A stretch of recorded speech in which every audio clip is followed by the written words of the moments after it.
அன்பு உள்ளங்களுக்கு காலை இனிய வணக்கங்கள். தன்னை தேவனுடைய குமாரன் என்று சொல்லி தேவன் மேல் நம்பிக்கையாயிருந்தானே, அவர் இவன் மேல் பிரியமாயிருந்தால் இப்பொழுது இவனை இரட்சிக்கட்டும் என்றார்கள். மத்தேயு 27:43.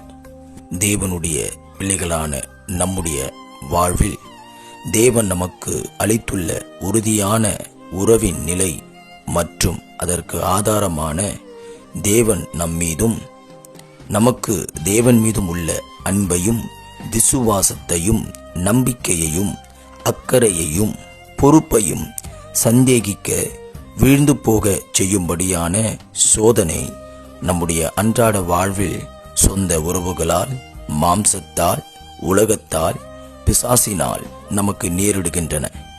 இச்சோதனைகளில் தப்பி போகும்படியான வழிகளை தேவன் நமக்கு ஆயத்தம் பண்ணி வைத்திருப்பது உண்மையானாலும், அவைகளின் மூலம் நாம் தேவனின் உறுதியான உறவில் பலப்படவும் தேவனுக்கு சாட்சியாக இவ்வுலகில் ஜீவிக்கவும் நம் வாழ்வு தேவனால் சாட்சி அளிக்கும் படியாகவும் இவை நமக்கு நேரிடுகிறது.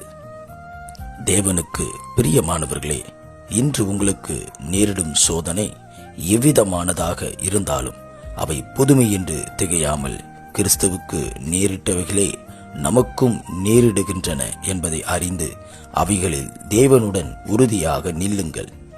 சுய முடிவுகளை தவிர்த்து தேவன் வைத்திருக்கும் தீர்வுக்காக காத்திருங்கள்.